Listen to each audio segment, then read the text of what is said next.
Welcome back to nunchakutricks.com. This is Ken Hill, and I just want to thank you guys for all your responses and your thoughts about the last video. It was really good. It was a lot better than I anticipated, and it just gives me the energy to keep wanting to do this and to keep pushing it farther and farther along, you know.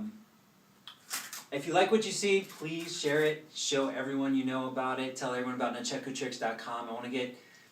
My goal is to get 100 people by the end of this year spinning nunchucks that have never touched chucks before, or maybe it's cool if you used them 20 years ago, 10 years ago, and you just haven't picked them up. My goal is to get 100 people by the end of the year, and I don't even know how I'm going to count that, but there's going to be some way that I'm going to figure it out. Stretching you might not think is very important, but after a really hardcore, intense workout, and I've had them before, when I didn't stretch, I sometimes would get pains in my arms or in my wrist. It's just like if you're typing intensely.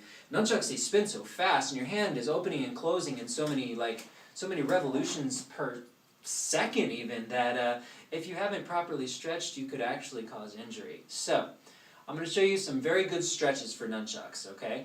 These are specific to wrist right now, but what I want to show you are just a few stretches. The first is that you take your pinky finger, like you're going to karate chop your nose, and you're going to put it just like that. Your thumb is going to be pointed forward, pinky finger pointing towards your nose.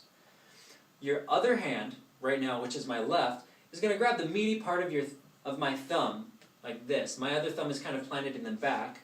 My fingers are grabbing the meaty part of the thumb, like so. All I'm going to do is I'm going to try to keep this hand pointed towards my nose, and I'm just going to pull it down like this. And I'll slowly pull it down, trying to keep the hand straight. Okay? Again, karate chop the nose, the other hand grabs over and pushes straight down like this. And what you're going to want to do is you're going to want to hold this for at least 10 seconds. I would say 20. For the sake of the video, you don't really need to wait for me. I'm not going to count to 20 and then do all these stretches, or this might be long just in the stretching alone. But do keep in mind you want to chop your nose, grab the meaty part of your hand and pull it straight down. This is a really good stretch. Okay, you most definitely will want to also do all the other stretches. I'm just doing the wrists this time around. The second one that we're going to do, very simply, we're just going to keep kind of like we're palming the ground. We're going to put it by our waist, and we're going to grab our hand, and we're just going to pull it up like this, like in a gooseneck. We're just going to kind of pull it up like so. We're just trying to put some pressure right here on the back of the wrist. You should not stretch to the point where it hurts, but you should definitely feel something. And when you feel something, you hold it, because what you're actually waiting for is that feeling that you get about 20 seconds into a stretch, 10 seconds into a stretch. It'll actually feel a little bit different. And then we'll go back down, take the other hand and do it the same. Now watch this. I'm going to take my hand. Now it looks like I'm going to karate chop outward, okay? Before, remember, we were karate chopping our nose? Now we're rotating it all the way down like this, okay? So my thumb is pointing towards my stomach. I'm going to grab it backwards just the same. So my right hand is pointing towards my stomach, and my left hand is pointing towards the camera, okay? So again, like this. This hand grabs the opposite direction. This is a really good stretch. You're basically going to pull this hand up to your chest, and you're going to rotate it like a crank. This hand is going to slowly pull your hand over like this. Think of it like a crank, okay? The motion is pulling your fingers up this direction. Alright, it's going to put pressure, or it's going to stretch out this part right here of your wrist. I learned this from a long time ago. I went to a martial arts dojo, and they had 18 different instructors, so we had all different kinds of styles, and this one, I believe, was from Aikido. Don't quote me on that. It was one of those stretches I learned a long time ago, and I just kept it with me, and then as I spun nunchucks, I realized how important they were. Now, of course, those are 3 really good stretches. You'll of course want to do your shoulder stretches, because you're going to do a lot of shoulder movements. You even want to practice your kicks and your punches, and your doing the splits, going down, things of that nature. I'll probably create some sort of stretching video in the future, but for now, work on those 3 stretches. The 3 stretches, again, are karate chop your nose, pull it down like that. Okay, palm should be kind of facing this direction. The other one was pull it straight up like this and hold it. And then the last one was drop to the outside, grab, pull it up that direction. Stretches are going to be really good right before and after you get done. With an intense spin, you may not feel it right away, or you may not even feel like you need it right away, and you might not. But in the end, when you're going fast and furious, your wrist will thank you so much for it. One thing that we'll use Bruce Lee, he used to talk about a conservation of energy. And he would be talking about how athletes would, as they became more experienced, they would actually be a lot more relaxed in their movements because they knew, like, which specific muscles needed to move so you could be an efficient machine. And in the beginning, athletes, when they first start training, can sometimes be more tired because they're using too much muscle, there's too much tenseness. And so, in your nunchuck training, what you want to be aware of is what's tensed, what's tightened, what needs to be tightened, and what doesn't. If you think of a belt, and you whip a belt, you know, it's very loose, but it's very snappy at the same time. It has a sharpness to it. Nunchucks are kind of the same way. You want to be very loose, but there is just a little bit of tension in it. And it's not in your other hand. I repeat, it's not in your other hand. Which brings me to, a lot of us call it dyno hand. And what dyno hand is when you have the nunchucks and you're working fast and furious, what happens to this hand is there's so much concentration in the chucks you don't even realize your hand will start to clench up like a dinosaur and it'll like go right here like a T-Rex, like right there. So they'll be spinning and their hand will just attach like this, like, dear God, what happened? I don't know, it was a terrible accident. But it goes away when I stop spinning nunchucks, which is great. You don't want people to think that you're, to think that. So what I want you to focus on is loosening up. Every time you feel tension, it could be in your hands, it could be in your legs even, remind yourself that as you're spinning you need to be loose, like a belt. And it snaps at the end. Even as I'm spinning nunchucks, fast and furious, my hand is very loose. It's very loose. Because if I tensed it up, it would actually cause it to go against the momentum that I'm creating. So, just watch your dyno hand. And if you don't have it, or if you don't think you have it, record yourself just to make sure. And see if, as you're spinning fast and furious, if your other hand starts to crunch up or cramp up or just up here at your chest or stomach level. You may be surprised. So I just want to go over one more thought before we start our lesson, and it's the theory of mistakes. It's like I'm learning a new move and dropped it. Why? Why, God, did I drop it? You scream and curse the gods or whatever you do. And maybe you try it 10 times and you drop it, and he's like, I just can't get this move. I'm just not good enough. Or a lot of times people think of mistakes as a good reason to not start anything new. They think they're, like for instance, I've heard this a lot of times, I'm not coordinated enough. And I'm thinking in my head, well, you can't be if you haven't tried. I mean, you have to build that coordination. That's what I'm thinking, but I don't say it, of course. A lot of it has to do with just the way that you perceive a mistake. And the way I see it is, it's a stepping stone. And it's usually a necessary stepping stone. Sometimes you have to look ridiculous. You have to be okay with looking foolish and ridiculous, because that's gonna, they're like arrows that point you to the way that it should be done. It's a little bit of intuition, and it's a little bit of creativity, and it's a little bit of just really going out there and breaking that mold so you can create something that's authentic and that's yours. So my theory is this. It's the 100 drops. More like a hypothesis, I guess.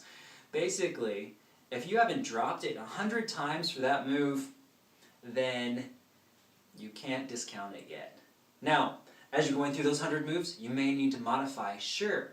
You may need to look at yourself each time and adjust how you're doing it.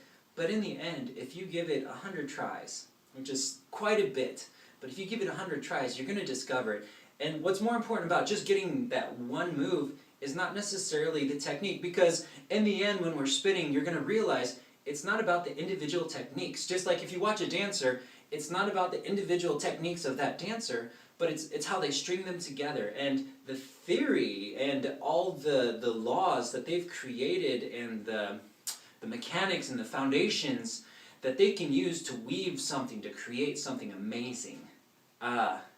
So that's what I want you to see too, because you may be learning a move that you won't use very much at all, but it may actually give you the insight to create a whole slew of new moves that you would absolutely love. So you have to give it a chance though, and you have to try it a lot. It's that stubbornness and that determination and the adaptability that will take you and give you your own voice instead of the voice of others. And what I mean by the voice of others is simply, it's like this. What I'm trying to teach you right now is the art that I understand, but I want you to take that, I want you to modify that, and I want you to find mistakes, and I want you to go with it, because those mistakes are going to take you on your journey, and it's going to give new moves, and we're going to get new techniques and new styles, and that's what I want to see, because the world has me already, but the world doesn't have you.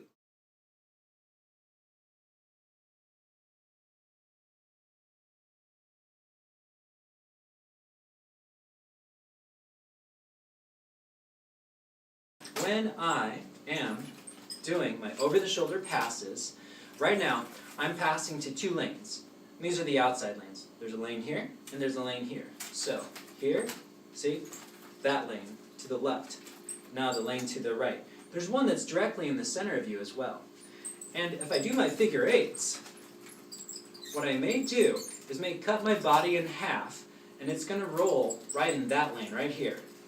So, outside lane to my right, inside lane right here, right in the center. So as I do my figure eights, well, boom, up, boom, up. So now as I do my over-the-shoulder passes, I'll just add a figure eight. Okay? Here. Figure eight, up, figure eight, up, figure eight, up, figure eight, up. Slow motion again. Once I grab it, outside, center, up. Outside, center, up. Outside, center, up. See that? Outside, center, up. So practice that a few times. What you can do to practice it, you already know the over-the-shoulder pass, and you should know the reverse figure eight already. Practice your reverse figure eight, but don't go through your body. Don't go through the other way now. We're just going to break it in half right here. We're going to stop the second swing here instead of to the outside. So, be careful with the fire, because the fire's going to be right in your face. But as you go towards the middle lane right here, your other hand can catch it. The moment you catch it, the hand that was using it before is going to flick it in the air and give it the momentum, just like how we use the rips. You remember how the rips flick it in the air like this? Well, this time, I'm going to grab it, flick it in the air, and we're going to use that as a momentum to create the other figure eight. So the right hand is going to do your figure eight. It's kind of going down the center. We're going to grab it. Okay? Here's what it'll look like right here. Boom. Right there. You don't want to get too close. You're going to hit your head. This is why we use foam right now. So be sure you have your hand extended out and feel the distance that you need to be. And right there. Again, the best way to practice is to simply grab it and do it over again until you can feel really comfortable. Reverse figure eight, grab. If you're not grabbing right, or if it bounces off, oh no, just keep trying it until you can get that feel. It's right here. If you don't grab it, just go back to that reverse figure eight and do it again until you can grab it. Once you grab it, this hand to the outside flings it up, and then you're doing a reverse figure eight with the other hand. Again, once we come towards the center, grab, other hand, flicks. Grab, flicks. Grab, flicks. Grab. Eventually what you'll do is you just go straight in one pattern, like this.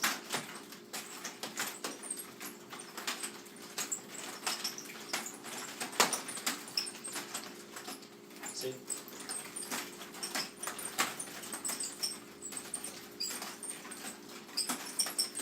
So now, we can do this. Up, over, up, over, up, over, up, boom, boom, up, boom, up, boom, up, boom, up. Or, we can go here and do it. This center line grab here, So we're doing the reverse figure eights again. I just wanted to show this to you just so you know. You can omit the figure eights and just do pure centerline grabs as well. Straight through. And all that is the hand is pushing it through one revolution and catching it. Push it through, catch. The hand that's in the back pulls to the front, and then it becomes the launching point. So, here, boom. Now this is like an over-exaggeration. You're actually only giving it one revolution in slow motion.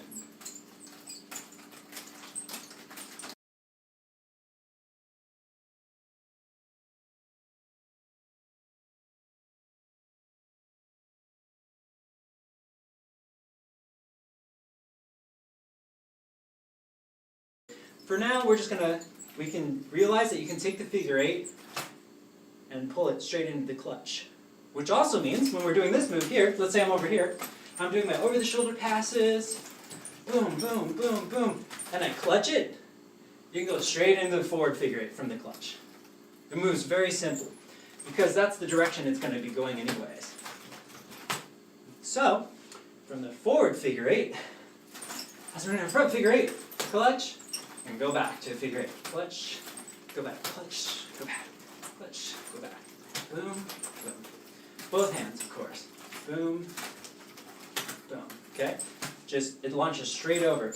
Where it's gonna launch once you have the clutch, it's almost gonna be like a slash down right there. That's how it's gonna start. So back, back.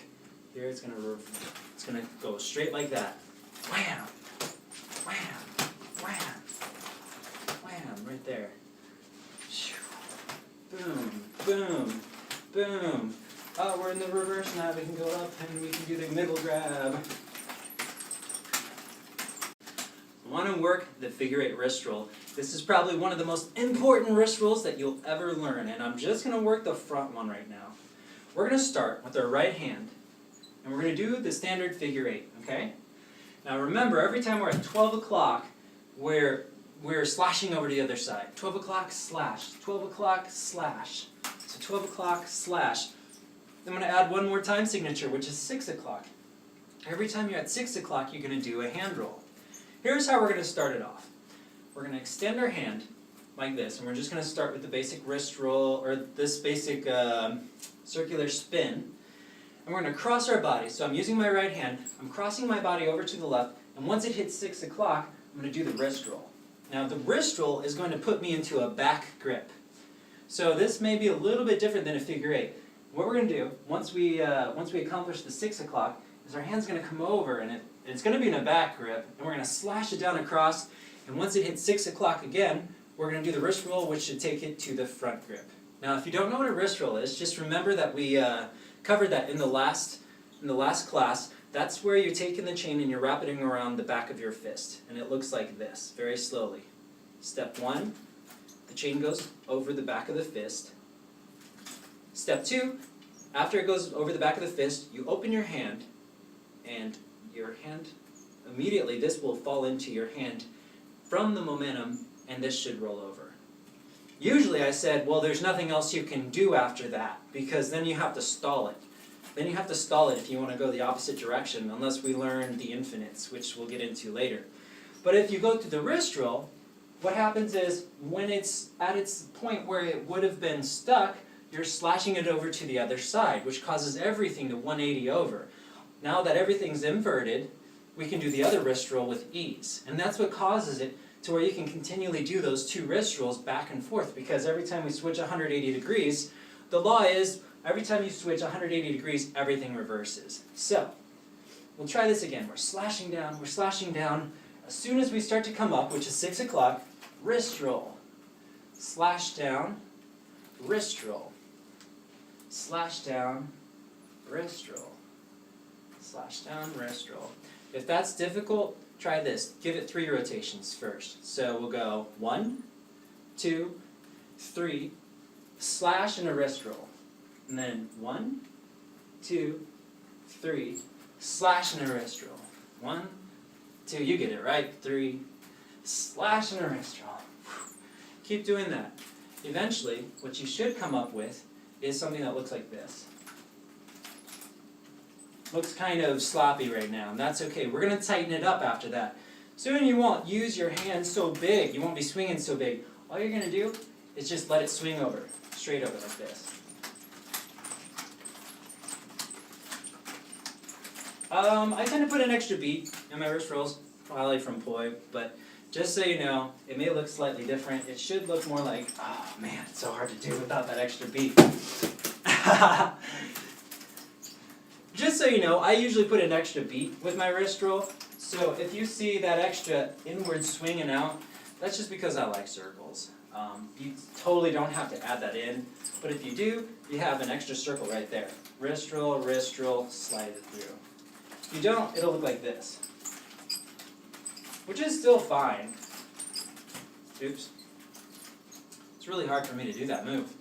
I'm like so conditioned to do it the other way now, it's hilarious. But if you add that extra beat, what'll happen is, well, you create more circles, which is always a good thing. We're also going to do it standing forward. But before we do it standing forward, you got to do it with both hands, don't forget. So we're going to do it with our left hand. We're going to be doing our circular spins. We're going to cross it over, wrist roll. Slash it down, wrist roll. So keep in mind, we start here. Every time we cross it down, we wrist roll. Every time we hit 12 o'clock, we cross it over and we wrist roll it again, okay? So 12 o'clock, cross. 6 o'clock, wrist roll. Put my hand down, because I can't explain this enough. This may be really hard to get at first, and that's perfectly alright. For some people it takes months. It actually takes months. For some people it may take hours. But no matter what it is, it does take time to build this. Just remember, 12 o'clock, cross. And then do this, wrist roll, cross, wrist roll, cross, wrist roll, cross. Usually the wrist roll that I use is when I'm standing facing the wall plane, which is where our ribs are coming from. And the wrist roll that I use, standing forward, we're going to do the same thing, except for it's coming across the hip like so. Now this may be a very strange place to be if you're not used to it, so you may want to spin in front of a wall first to practice your figure eight this direction. The trick to getting a good figure eight at the hip is actually the upward lift in the back, okay? Here's what I'm going to do. I'm going to use my right hand, and we're going to go clockwise in the front. So it's going to move clockwise in the front. Once it hits 12 o'clock, we're going to move it in the back. Now the trick to the movement in the back is you don't have a whole lot of rotation when your arm's behind your back, so you lift your arm up like this. Lift. I'm over-exaggerating it to kind of show you. So as soon as I make 12 o'clock and it goes to the back, I'm lifting my arm up. And that upward lift from 6 o'clock is what's going to give it enough momentum for that rotation to go. That's an exaggeration. It's really a very subtle kind of push in the back. What you should look like is this. Once you hit 6 o'clock here, we'll do a front to back wrist roll. And once we get to the back, we're going to do a back to front. So front to back to front back to front, lift. Front to back to front, lift. Front. Remember that's where that lift is, front to back to front, lift. Like that. Be able to do both hands. I'm not going to go over this and break it down like I did the other one because it's exactly the same technique sideways, except this time we're bending it around while we're standing into this wall plane, which is the plane where you're facing the camera or the audience. So, front to back, slash, back to front, as I hit the wall, lift. Front to back to front, lift. Front to back to front, lift. Front to back to front, lift. Now, once you get comfortable with that, do it with the other side. Front to back to front, lift. You guys, do not feel bad if it takes you the entire week to get the figure eight wrist roll. Feel good if you can get it in 3 weeks. If you can get it in 1 week, that's amazing. You should feel great. If you can get it in a couple hours, you're insane. You're awesome. Okay? You want to be able to do the figure eight wrist rolls more than any other move, because that is the move that will save you when you're spinning fire chucks. That's the move that will cause the most rotations and the most spins. The reason why the figure eight wrist roll is good in fire chucks is because the hardest part about fire chucks is you have the fire that's underneath your arm. So you have to keep it in motion. For the comets of fire, what's going to happen is they're going to spin around each other. So you don't have the same part of the stick. You just change the stick, and you just change the stick again, and you just change the stick again. So it's moving in a fast enough rotation to where the comets are chasing each other, kind of like a dog chasing its tail. And that's kind of where you want to be, especially when you first start fire chucks. Even if you're not using fire chucks, the effect of the rotations into itself is part of the biggest reasons why you would choose nunchucks over other props. So practice those figure 8 wrist rolls all the time until you can do it in your sleep. Next class we'll work on reverse figure 8 wrist rolls. If you have any questions about figure 8 wrist rolls, please feel free to contact me. I'll make another video if we have to, but this is the core of what you need to know and perhaps the most important technique because so much builds off of it.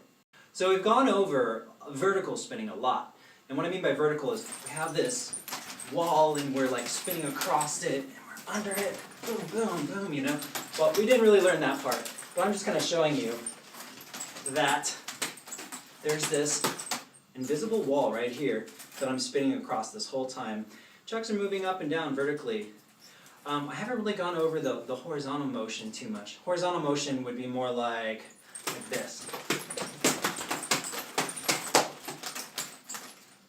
That motion. Across your body. Now the advantages of going across your body is, let's say I have 2 cameras or audience that's all the way around me. If I'm performing for these people, or if my audience is there, or if I have 2 cameras, and I'm spinning in this motion here, well, it's going to look great in front of that camera over there. But what about that camera here? It doesn't look so good anymore. Boom. I mean, it's alright. You can still see it. But it doesn't look the same as if I was standing in front of here. But if I'm using horizontal movements, well, both of them can still catch it a little bit better. Both sides. Even though I was facing that direction and performing for that side, whew, that side still gets a little bit, sorry. It was a little intense here. So we're going to be doing this move here, over the shoulder passes, like so. Boom, boom, boom, boom.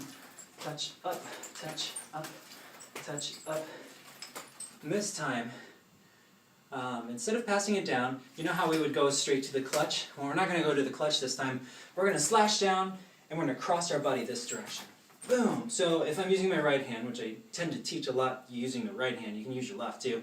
Right hand slashes across to the left side of your hip, like that. Now what's going to happen is I'm going to touch it to my hip, so this thing just kind of needlessly bounces against my back. It's not going to hurt at all, as long as I don't hit myself with this part. See, the most dangerous part of the chuck is right here. If you play with these insides, you're not going to hurt yourself. Like that. So as long as you remember, this is your safety zone. Keep all of your, this is called a bounce. A bounce is like this. A bounce is any time it bounces off the body. It's called a bounce. It's bouncing off my body every second of the moment. Just bounce, bounce, bounce. If I'm hitting it at the very end, especially with fire chucks or wood chucks, you are going to bruise yourself and hurt yourself really quick, possibly break bones, knock yourself out, and possibly be dead. So, I'm kind of exaggerating, but just know that you want to make sure that you're using this part, okay? So we're going up, up, up, bounce. Next thing we're going to do, we're going to roll it all the way across and we're going to bounce it 360 degrees. This is so you can get used to this bounce. Your hand is going to swing all the way across and bounce over, and it's going to bounce off your stomach this direction. You'll notice the chain actually wraps around your stomach. So, like this, bounce, bounce. The last part of it is we're going to rip it past, so we're back to the same side, and we're going to make an X. The first part of the X slashes up like this. It's going to go around our neck, and the second part is going to slash down, and this is going to be the most fierce part of it. It's like that. And the slash, now you don't want to do it that fast when you're first working it, but you will eventually, and I'll tell you why in a second. It's going to slash across, and again we're going to touch this to our hip. This is where it began. As long as the chain hits our hip, it doesn't matter, it's not going to hurt us. Make sure you have nothing in front of you, especially people, because that's a knockout blow. So, up, up, up, up. Here we go. 1. Cross the bodies, 2, 3, 4. Again. Up, up, up, up. 1. Cross the bodies, 2, 3, 4. Okay? 1. Cross the bodies, 2. I'm going the opposite direction, by the way. 3, 4. Now, this is awesome if you're using a fire chuck, because if you only have one side that's lit, this is usually how I put my chuck out. I think it's just a great way. So I'm spinning my chucks and, oh god, only one side's lit. So I'm going to hand roll to get that side over here, you know, because hand roll reverses which stick you're grabbing. And then I might go here, here, over, and slash. It's done. See ya. Now, we're going to add one more element to this movement. We're doing our over the shoulders, and 1, 2. This time when we go over the head, we're going to spin with it. So 3 is going to look like this. It's going to move up, and our hand can even match it, but we're going to spin 360 degrees, and then we're going to slash it. Again. 1, 2. This time, as 3 comes up, we're actually going to pull it over our head like this. We can use our hand. We don't have to use our hand. I tend to use my hand. 3 will look like this. 4 will slash it out. Okay? We're going to get into movement a lot more in the future videos. Movement is so important with nunchucks. These are such a small, prop. If you don't move, let me give you an example, okay? I'm going to show you what happens if you don't, put very much focus on movement. You can get a freestyle that looks like this.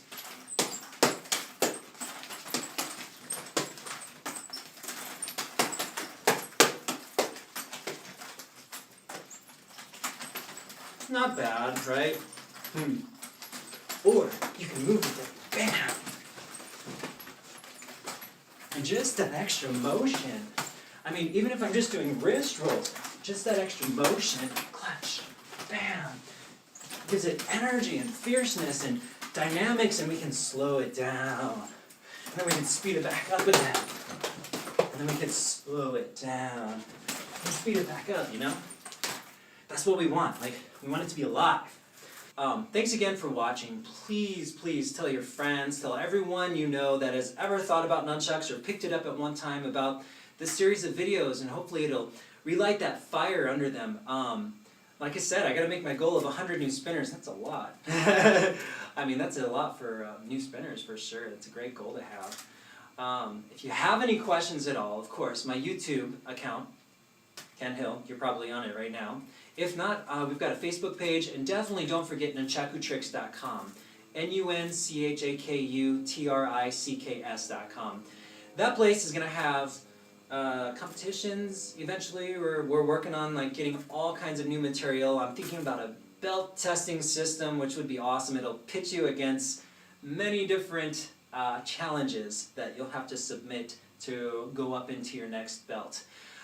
We also have discussion forums, and it's just a site that's building, and you're going to be able to meet other comrades that also spin chucks, and you guys can share videos, become friends, etc., etc. Also just want to say again, figure 8 wrist rolls, figure 8 wrist rolls, figure 8 wrist rolls. Don't stop doing them until you can do them in your sleep, because once you get those, we have so much more to show you. I mean, I haven't gone over the reverse yet, or the hyper style, or snake style, or movements, or redirects. We have so much to cover, and once we cover those, we're going to go about 2 more levels deep after that.